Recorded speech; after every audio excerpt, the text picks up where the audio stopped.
Hello, this is Bishop Brenda Bos, and I want to thank you for your consideration of supporting the Southwest California Synod.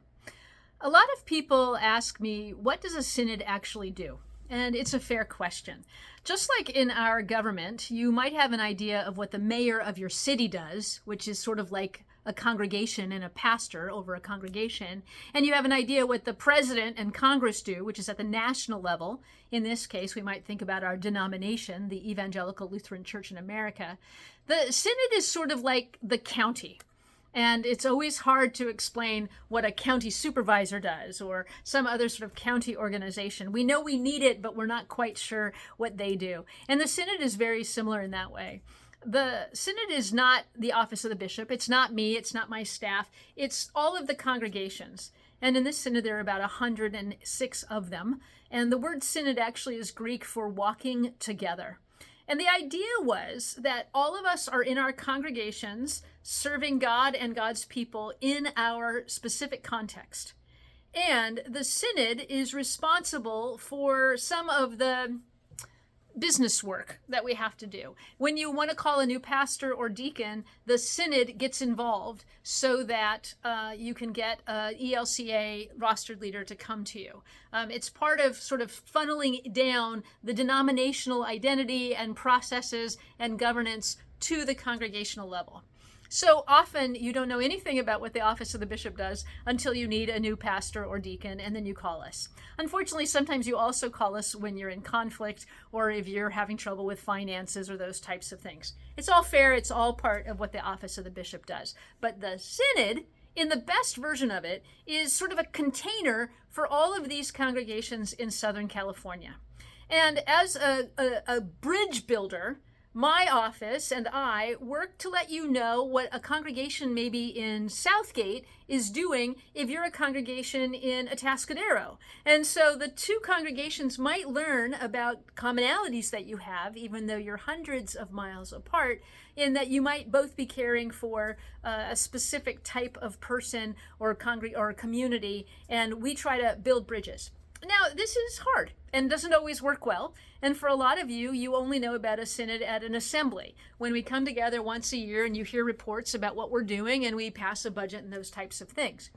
But what I would like to do in this synod is help to bring resources to your congregation, which is frankly where the rubber meets the road.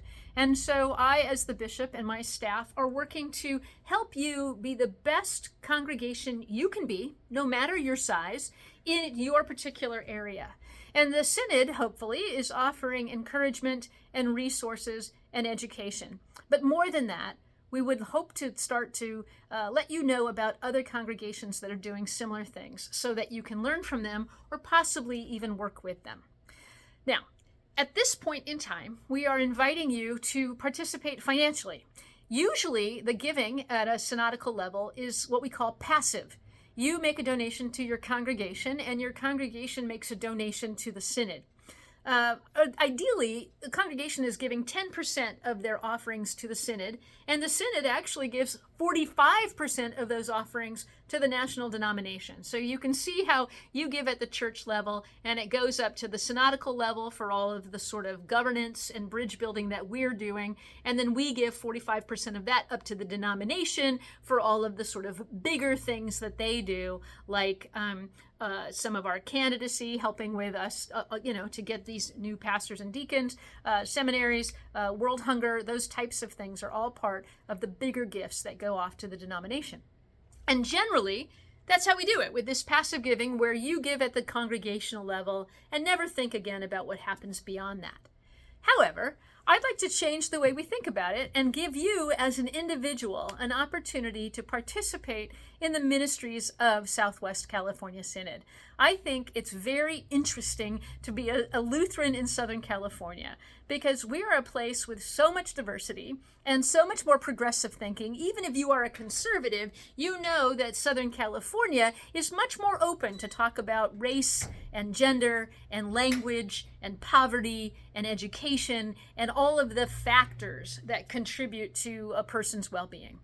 And so here in Southern California, we want to invite you to give a gift to the Synod, which would go to the general fund, which is wherever it's needed most, which might be for things like senior ministries or congregational care, because so many of our congregations are in transition, and our staff goes out to help those congregations. But we have two other really exciting opportunities that I want to invite you to give to. One of them is the 125K fund, and that is to send any young person who is eligible in this synod to the youth gathering in New Orleans in 2024. About 30,000 young Lutherans will come together for an event that has changed so many lives and excited young people about not only their faith but service in the world. And we know that an awful lot of young people cannot afford to go, and their congregations cannot afford to send them.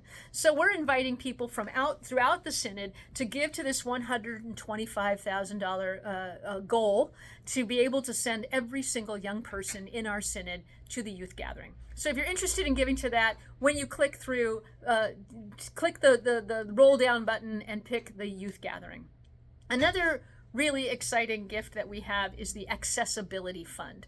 This was launched at our Synod Assembly in 2023, and this is a fund that we would like to collect from throughout the Synod that congregations can apply to if they would like to make their building or their worship service more accessible to people with disabilities.